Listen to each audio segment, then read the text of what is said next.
Jakal tiba-tiba ngegas dan bilang, "Dengar ya Doka, aku butuh pacar LCH dan orang itu kamu." Hah, apa-apaan nih? Ternyata dia serius bahkan ngancem bakal ngurung Doka kalau berani nolak. Katanya sih bakal jadi pacar yang manis dan nyaman. Doka sampai mikir, duh nih cowok gila yang ngomongin apa sih pacar yang nyaman pasti ada udang di balik batu nih. Ternyata bener ini nih cuma trik buat ngecoh Kaisar. Dia nggak beneran cinta sama Doka, cuman mau pakai Doka buat ngalahin Kaisar. Cowok ini bener-bener pinter mainin peran ya. Di cerita aslinya pun orang ini emang tukang taktik yang pakai cinta buat rencana jahatnya. Doka sih sebenarnya bisa aja dengerin dia, tapi masalahnya rencana ini bahaya banget kalau dia jadi pacar Jakal, otomatis Kaisar bakal ngincer dia. Padahal Doka ngerasa dia bukan kasatria berbakat kayak kakaknya. Dia ngerasa nggak punya kekuatan. Doka ngerasa nyalinya ciut, bisa-bisa dia mati konyol di sini bahkan sebelum sempat ketemu kakaknya lagi. Bahaya banget kan kalau sampai nasibnya berakhir tragis begini. Jakal bingung kenapa Doka nolak terus. Kenapa sih nggak mau? Kamu kan tahu niatku lebih dari siapapun. Masa mau ngelepasin kesempatan emas ini gitu aja? Kata Jakal maksa. Doka minta maaf, tapi tuh tetap nolak tawaran jadi pacar itu. Sebagai gantinya dia punya cara lain buat bikin yang mulia Jakal puas tanpa harus pura-pura cinta. Caranya alihin perhatian Kaisar. Di dalam hati Doka tahu kalau Jekyll itu lagi ditekan abis-abisan sama Kaisar. Tekanannya gila banget lebih dari yang bisa dibayangin orang biasa. Kalau dibiarin Jekyll bisa stres berat. Jekyll penasaran. Terus kamu mau ngapain biar aku puas dan Kaisar nggak ngerecokin aku lagi. Doka pun senyum misterius. Wah, rencana apa lagi nih yang bakal dikeluarin Doka? Aku bakal kasih kamu kekuatan yang luar biasa besar, jawab Doka. Jekyll kaget dong, kekuatan apa? Apa kekuatan dari Kanzao? Akrux bakal jadi di miliknya Jekyll sekarang. Doka belum mau kasih jawaban pasti soal itu, tapi satu hal yang dia tekanin banget pada akhirnya nggak semua masalah di dunia ini cuma soal uang dan kekayaan aja. Doka sadar kekuatan Jekyll emang belum sebanding sama Kaisar. Tapi dia tahu celahnya, mari kita beresin masalah keuanganmu dulu. Pikir Doka, wah jiwa akuntannya mulai keluar nih. Doka ini ternyata jago banget soal urusan pajak. Mari kita kembali ke masa lalu bentar pas Paman Robson McDowell nampung Doka sama kakaknya.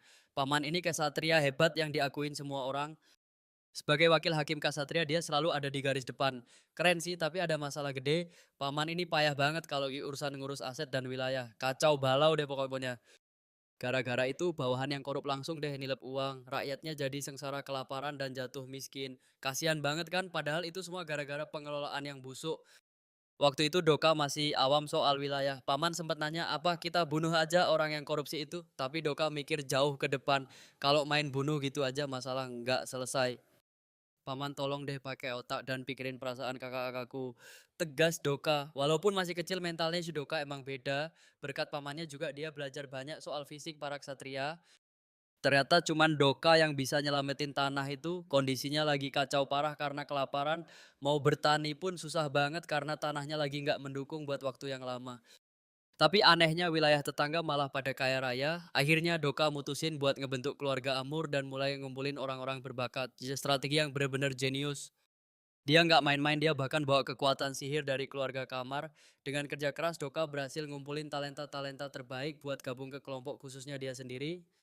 Pakai kekuatan barunya ini, Doka langsung gerak cepat ngikat tangan dan kaki para bangsawan korup itu. Dia sikat habis semua bibit korupsi pakai tangannya sendiri. Keren banget. Semua uang hasil korupsi dirampas balik.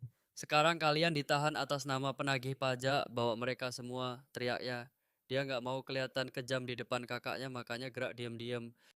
Rakyat sampai nangis-nangis minta tolong diselamatin. Beruntung banget Doka berhasil ngebersihin semuanya sebelum dia ketemu sama Jekyll. Doka emang harus dapat kekuatan dengan cara apapun. Jelas banget kalau Doka ini aslinya nggak baik-baik amat kalau itu udah urusan bisnis. Pangeran aku tahu ada kantor pajak di bawah pengawasanmu kan? Tanya Doka ke Jekyll. Dia nanya soal agen pemungut pajak. Apa langkah Kaisar buat nyabotase Jakal bakal dibikin nggak berguna sama Doka-Doka curiga. Kaisar sengaja mau ngerusak reputasi Jakal di sini. Kaisar mau Jakal kelihatan kayak pangeran yang nggak becus bahkan buat mungut pajak satu keping pun tujuannya biar Jakal hancur dan nggak punya pengaruh lagi di depan rakyat. Aku tahu kita nggak saling cinta dan aku juga nggak mau pura-pura gitu, kata Doka belak-belakan. Tapi aku bakal kasih apa yang kamu butuhin asal biarin aku mengundurkan diri dengan tenang nanti. Jekyll malah ketawa dengar tingkat percaya diri Doka yang setinggi langit. Yakin banget ya kamu? Bisa nggak kasih bukti langsung ke aku? Jekyll emang tipe yang nggak gampang percaya nih. Karena bagi Jekyll dia baru bakal percaya kalau udah ngelihat hasilnya pakai mata kepalanya sendiri. Oke, tantangan diterima Doka, langsung siap-siap buat pamer kemampuannya. Kalau gitu izinin aku kerja di kantor pajak nasional mulai besok pagi. Pinta Doka, dia cuma minta Jakal buat duduk manis dan nikmatin hasilnya aja nanti. Wah, berani banget ya. Jakal setuju dan kasih waktu 1 bulan aja. Tapi ada syaratnya kalau Doka Tega gagal, dia harusnya setuju. Jadi pacar Jakal mau nggak mau, suka atau nggak suka. Duh, taruhannya gede banget. Setuju, kata Doka, dia lebih milih kerja keras sebagai kuda daripada jadi pacar palsu Jakal. Biar nggak dijebak Kaisar Doka harus benar-benar serius ngerjain tugas pajak ini. Doka sempat mau balikin perhiasan yang dipinjemin Jakal, tapi Jakal bilang dia udah punya itu. Maksudnya gimana nih Doka? Jadi bingung sendiri sama sikap Jakal yang aneh. Ternyata penerus keluarga belum ditentuin dan Doka nggak mau dapet jabatan itu lewat jalur belakang. Doka emang bener-bener sayang banget sama mendiang Markis sebelumnya. Jakal kelihatan kayak cowok yang enggak punya hati dan air mata. Yang mulia, kamu tahu nih nggak soal harta karun di menara lain? Tanya Doka, tiba-tiba bikin suasana jadi beda. Jakal kaget ditanya gitu. Dia nggak nyangka Doka kepikiran soal itu. Doka bilang mungkin Jakal tertarik buat nyari harta karun lain bareng-bareng. Wah, mau jadi pemburu harta nih. Tapi sebenarnya Doka lagi mikir keras gitu. Pasti mahal banget nih bayarannya kalau minta bantuan dia. Doka aja emang paling sensitif kalau udah urusan duit dan biaya jasa. Jakal bilang ada beberapa orang Yalpu yang bisa bantu Doka. Habis Doka pergi, Jakal malah ngelamun mikirin kata-kata cewek tadi. Kayak ada sesuatu yang mulai tumbuh di hati Jakal nih. Terus saudaranya Jakal datang bawain teh. Kak, si Doka Akrux itu udah tunangan belum sih? Tiba-tiba banget nanya gitu. Kayaknya ada yang kepo berat sama status Doka nih. Jakal langsung ngebayangin muka Doka dan inget momen bareng dia. Wah, sepertinya Jakal mulai jatuh cinta. Berarti bakal ada 2 saingan nih yang ngerebutin hati Doka. Makin seru. Besoknya Doka ketemu sama Tuan Pollux. Halo Tuan Pollux. Pollux kaget setengah mati nggak nyangka bakal ketemu Doka lagi secepat ini. Waduh, ada apa nih tiba-tiba datang. Ternyata Doka lagi dapet hari libur. Makasih ya udah mau nemuin aku pas aku lagi waktu luang begini, kata Doka ramah. Pollux masih bengong, kayaknya dia masih terpesona sama Doka. Jakal sengaja kasih Doka libur sebelum mulai kerja di kantor pajak. Doka curiga apa kantor pajak itu nyembunyiin sesuatu yang rahasia, tapi ya sudahlah, yang penting libur dulu. Jadi sebenarnya ada beberapa hal penting yang mau aku sampein ke kamu, kata Doka ke Pollux. Duh, makin bikin penasaran aja, kira-kira rahasia apa lagi ya yang mau dibongkar? Aku mau Nona Rena jadi pelayan eksklusifku. Titik. Apa kamu mau adik perempuanku tiba-tiba jadi pelayanmu begitu saja? Kayaknya para pelayan di sini sama sekali nggak tahu identitas asli Nona Rena. Ya soalnya aku baru saja diusir dari rumah sendiri. Loh, biarpun kamu diusir putri seorang markis, tetaplah seorang lady. Kamu itu masih gadis bangsawan. Tapi ya sudahlah, syaratnya cukup kok buat jadi pelayanku. Apalagi aku memang belum punya pelayan pribadi. Sebenarnya aku nggak ada niat buat ngelarang kalau adikku itu memang setuju. Tapi masalahnya apa ini berarti keluarga Markis Pollux bakal gabung ke kubu Putra Mahkota. Loh, Putra Mahkota. Enggak lah, kamu sendiri yang bilang kalau Nona Rena sudah diusir kan? Jadi ini urusan pribadi, nggak ada hubungannya sama keluarga. Aku merasa harus bertanya sebagai bentuk kesopanan saja soalnya Nona Rena kelihatan akrab banget sama kamu. Tapi kalau adikku suka sama tawaran ini, aku sih nggak bakal protes. Cuma itu yang mau kamu omongin? Nggak, bukan cuman itu. Apa kamu kebetulan punya harta karun dari Menara Pollux? Ada sih, tapi kenapa kamu nanya begitu? Mau lihat? Nggak susah sih buat nunjukin, tapi apa untungnya buat aku? Enggak kok, bukan apa-apa. Tuh sial, aku ketahuan batinnya panik sambil bicara pada pria kaku itu. Rasanya aku sudah nggak sanggup makan lebih banyak lagi di sini. Aku nggak bisa ngapa-ngapain sekarang. Pekerjaanku sudah selesai, jadi aku pamit pergi sekarang. Yang mulia tunggu, kamu bilang nggak punya hubungan apa-apa sama putra mahkota kan? Tapi dengar ya gosip sudah menyebar luas di istana kalau kalian berdua itu ada main. Apa kamu lagi ada masalah sama dia? Aduh, perasaanku kok nggak enak begini ya. Juga ini jenis cerita yang sering banget ku dengar dari Ran setiap kali aku berada di dekat Jekyll.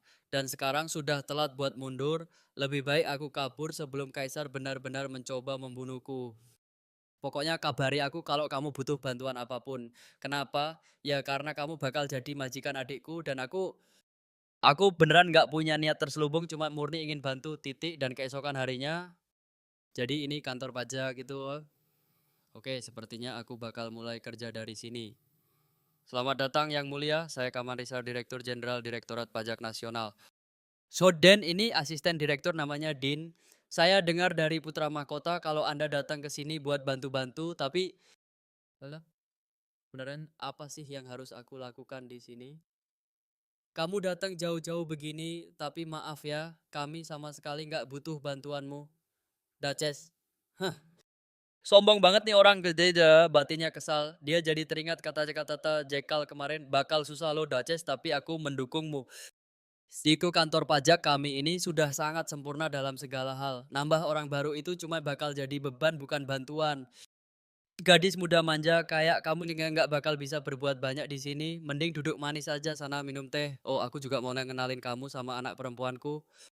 Pria ini fix orangnya kaisar, pikirnya yakin. Ditambah lagi dia jelas-jelas meremehkan aku karena dikira aku buta soal politik pusat. Tuan Kaman gelar Anda apa? Oh, cuma seorang count ya. Terus siapa majikan Anda yang sebenarnya kaisar di kantor pajak ini? Majikannya itu putra mahkota Daraces. Pertanyaannya, sejak kapan kekaisaran kita jadi nggak punya sopan santun begini? Apa aku ini temanmu sampai kamu berani bicara begitu padaku? Oh, apa karena Daces ini masih muda, terus Anda yang merasa sudah senior di dunia perpajakan bisa seenaknya? Dengar ya putra mahkota itu jauh lebih muda dari Anda. Apa Anda berani berdiri di depannya dan bersikap kurang ajar? Begitu juga payah banget. Cuma dengan melihat cara mereka memperlakukan tamu hari ini, aku sudah paham gimana bobroknya cara kerja kantor pajak ini. Biar ku periksa kalian satu persatu. Mulai tahun ini, kumpulkan semua data dari 5 tahun terakhir dan kirim ke mejaku hari ini juga. Apa berani banget perempuan kurang ajar ini? Tuh sesuai dugaan semuanya di sini kacau balau. Kamu di sana ambilkan sesuatu, lumayanlah ternyata ini lebih mending daripada tampilan wilayah yang lama. TZ pada pertama-tama aku harus paham situasinya dulu. Tiba-tiba ada seseorang itu yang muncul di depannya dan bertanya, gimana apa pendapatmu soal tempat ini? Sidi Alilal, apa kamu sanggup nanganin semua kekacauan ini? Jakal kok dia bisa ada di sini? Loh, kamu ngapain ke sini? Jadi tiba, oh jujur ya aku juga nggak tahu. Tiba-tiba saja kakiku melangkah ke sini nih. Mungkin karena itu tanpa kamu aku merasa dia kesepian itu aku kangen banget pengen lihat wajahmu. Hi, berhenti deh bercanda kayak gitu. Aku serius nanya ngapain kamu ke sini. Dia langsung teringat saat dia masuk ke kantor dan mendapati ruangan itu kosong. Kenapa dia diam saja? Apa dia nggak percaya sama kemampuanku? Nggak gitu juga. Sebenarnya aja aku kesini karena rasanya aku nggak bisa memulai hariku tanpa kamu. Dia tuh jangan ngomong-omong kosong begitu. Tapi ini beneran lo. Kenapa sih nggak percaya? Tunggu mau kemana? Aku mau pergi mengecek lokasi bahan-bahan yang kuminta dari Direktur Jenderal tadi. Pasti bakal lama banget kalau cuma nunggu, makanya aku mau periksa sendiri. Aku bakal cek semuanya sekarang juga, soalnya aku nggak bakal percaya apapun sebelum melihatnya dengan mata kepalaku sendiri. Ngapain sih kamu ngikutin terus kayak gitu? Padahal saat itu si Jekyll sudah menyamar total dan mengubah penampilannya. Aku juga nggak tahu kenapa, tapi kayak ini nih bakal seru. Tapi baju apa yang kamu pakai tadi itu? Kamu di sana, kamu karyawan baru yang harusnya datang hari ini kan akhirnya sampai juga. Tonal bahkan kalau kamu masuk sekarang pun kamu sudah telat 5 menit. Coba, waduh maaf banget ya jalannya tadi ribet banget, nggak apa-apa karyawan baru memang biasanya suka nyasar, gitu beneran kan. Ayo cepat masuk dan hebatnya penyamaran mereka berdua sukses total sampai nggak ada satupun yang ngenalin siapa mereka sebenarnya. Akhirnya ada orang baru juga di kantor hari ini. Ye, halo namaku Rena. Ya dia sekarang itu memakai nama pelayannya. Oh kamu mau kerja jadi manajer pemula? Ya, karena kamu dari kalangan bangsawan, pasti kerjaan ini nggak bakal susah buatmu. Lagi pula belakangan ini mereka memang lagi banyak merekrut orang baru karena kekurangan tenaga kerja. Kalau dibandingin sama perusahaan modern, tempat ini sih bakal jadi perusahaan yang sempurna banget. Semoga aku bisa memenuhi ekspektasi kalian ya. Salam kenal, namaku Sally. Jadi aku Kobiwah, akhirnya kita punya rekan kerja baru dan namaku Bruno aku yang bertanggung jawab soal urusan organisasi di sini. Ya udah, maaf banget ya. Baru juga sampai udah langsung dikasih tugas berat. Selamat datang di gudang berkas. Seperti yang kamu lihat, kondisinya benar-benar kacau balau di sini. Berantakan banget kan? Tugas kamu sekarang kasih beresin semuanya berdasarkan urutan tahun. Japo, tenang, cukup rapihin berkas dari 10 tahun terakhir aja kok. Itu untungnya bakal ada asisten yang bantu kamu nanti. Jadi jangan terlalu khawatir ya. Tapi saran saya mendingan kamu awasi sendiri prosesnya. Jadi soalnya berkas-berkas di sini tuh super penting. Nah, kalau udah rapi langsung taruh di atas meja kerja ya, biar nanti orang manajemen pusat yang ambil. Oke, semangat ya kerjanya. Helena pun mulai melihat-lihat tumpukan itu. Tunggu berkas apa nih? Coba kumpulin semua dari tahun ini sampai 5 tahun ke belakang. Tidak, nah ini dia yang aku cari, ya lumayan juga kalau aku baca-baca sendiri dulu, tadinya sih pengen sambil jalan-jalan santai tapi ya sudahlah, gimana ada yang menarik nggak di sana? Copot kamu lagi, ada Helena kaget setengah mati. "Ngapain kamu di sini dari tadi? Kenapa pura-pura nggak ada padahal kamu ngawasin terus?"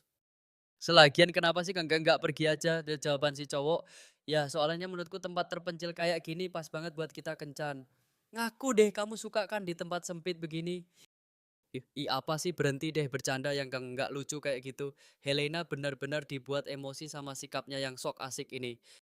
"Tapi aku nggak lagi bercanda loh. Kalau aku beneran tertarik sama kamu emang salah. Aku beneran suka sama kamu, tapi kenapa sih kamu nggak pernah mau percaya?" Tiba-tiba saja cowok itu melepas ikatan rambut Helena. Suasananya jadi makin intens. "Dulu kamu pernah nanya soal harta karun zodiak kan? Apa kamu tahu tentang harta karun yang lainnya juga?"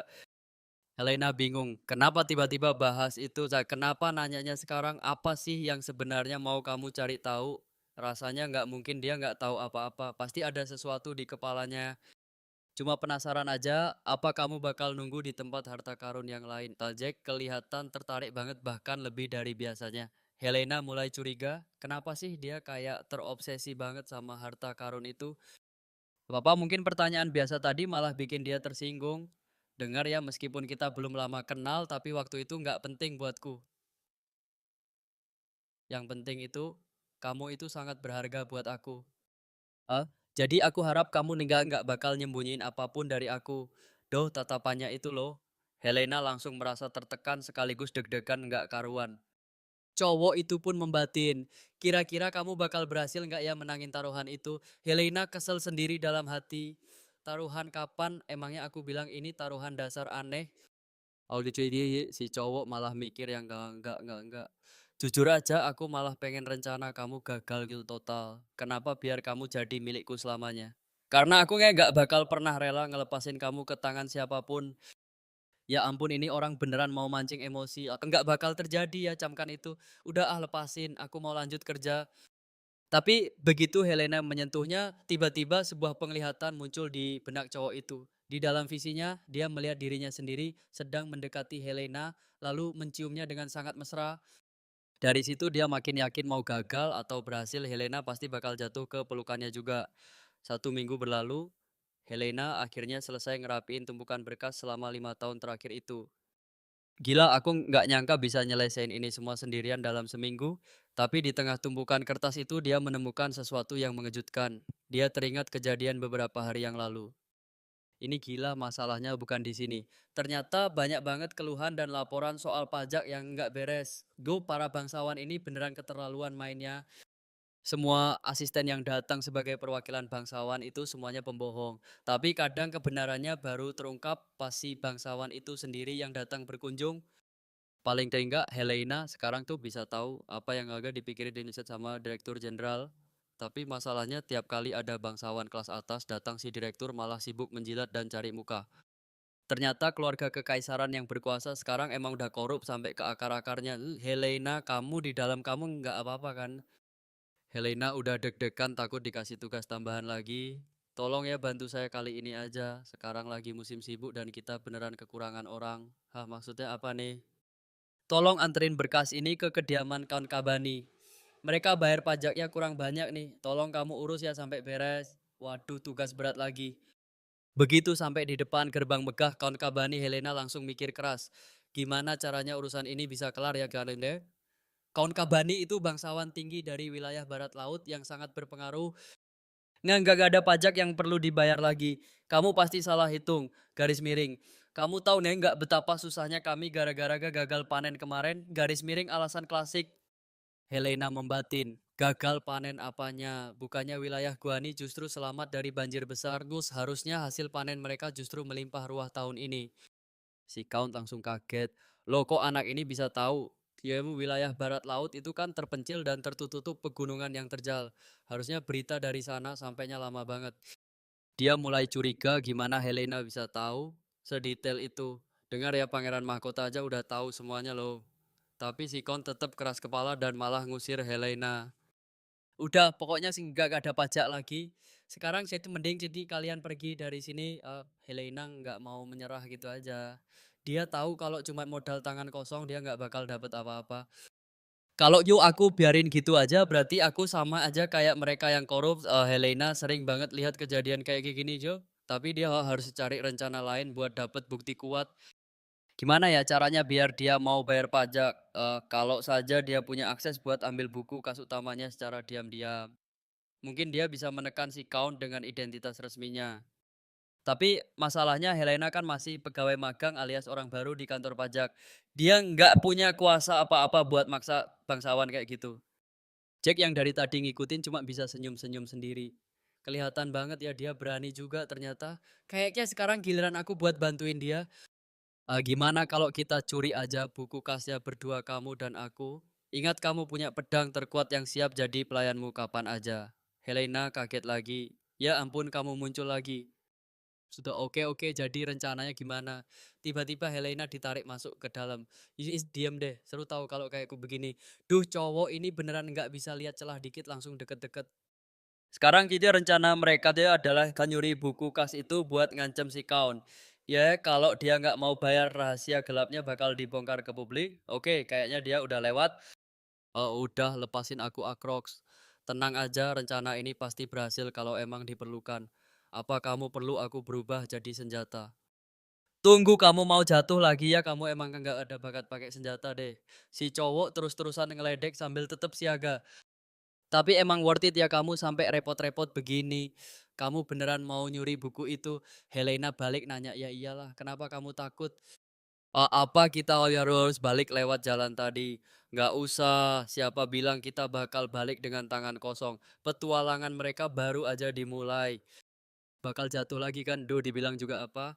Kamu emang nggak punya bakat soal senjata, aku sih cuma liatin aja dari tadi, tapi apa sepadan perjuangan kamu sampai harus menderita begini? Beneran mau nyuri? Ya iyalah kenapa takut? Pas ditanya apa mending putar balik aja dia langsung nolak. Nggak lanjut lagian siapa juga yang bilang kalau kita bakal masa kita mau menyerah setelah menempuh perjalanan sejauh ini dan lihat dia tiba-tiba menggandeng tangannya erat. Si abang langsung salting dong kelihatan bahagia banget dipanggil nyonya seperti itu. Arahnya ke sana berlawanan, ayo cepat. Tak lama kemudian dia sudah menyamar memakai baju pelayan. Duh capeknya nggak main-main tapi tenang saja wahai manusia. Apa benar bisa ketemu dengan cara begini? Di mana sih biasanya para bangsawan sombong itu menyimpan harta karun mereka? Pasti di dalam berangkas kotak rahasia ataupun tempat semacam itu kan? Tapi ingat kawan Kapon itu licik dan suka menyembunyikan sesuatu di tempat yang tak terduga. Kantor atau gudang misalnya. Dalam hati dia membatin kok bisa-bisanya si abang tahu banget rencana si Kaun. Orang itu benar-benar mengerikan. Singkat cerita mereka sampai di kantor sang Kaun dan mulai menggeledah semuanya demi mencari buku besar itu. Kamu lagi ngapain sih? Lagi cari sesuatu nih. Akhir-akhirnya ketemu ternyata begini cara bangsawan amatir menyembunyikan barang. Sepertinya kamu mulai mengerti jalan pikiranku dengan sangat baik ya. Sepertinya sih begitu, tapi kalau dipikir-pikir lagi sesuai dengan apa yang baru saja kamu katakan tadi, mana mungkin Count bakal menaruh sesuatu yang sangat berharga di tempat yang biasa-biasa saja, pasti ada rahasianya. Nah ini dia, tapi gawat ini dikunci rapat. Tenang urusan gampang, klik terbuka bagaimana bisa seorang putra mahkota sejago ini membobol kunci. Dulu waktu kecil aku sering diam-diam membongkar brankas milik yang mulia raja. Sekarang buku besarnya sudah di tangan, haruskah kita lanjut menuju ke gudang? Tentu saja ayo berangkat sekarang juga sebelum ketahuan. Pas mau kabur malah ada ksatria berjaga di mana-mana. Untungnya mereka berhasil menyelinap masuk ke dalam gudang. Identitas masuk beres semudah itu. Kenapa bisa semudah ini? Apa ada alasan buat tetap waspada? Padahal dia punya latar belakang yang luar biasa. Tiba-tiba pintu terbuka, apa yang sebenarnya diperintahkan kawan kepadaku sekarang? Katanya sih kekuatan sihir akan muncul dalam sekejap. Jadi biarkan saja dulu. Sihir apa itu alasan kenapa penjagaan di sini terasa sangat kendor, benar-benar tidak aman. Banyak banget uang di sini untuk orang yang hobi nunggak pajak, Nyonya. Lihat ini dia harta karun planetnya Kakak ada di sana. Dan boom, begitulah akhir dari episode kali ini. Kalau kalian suka jangan lupa tulis pendapat kalian di kolom komentar ya. Sampai jumpa.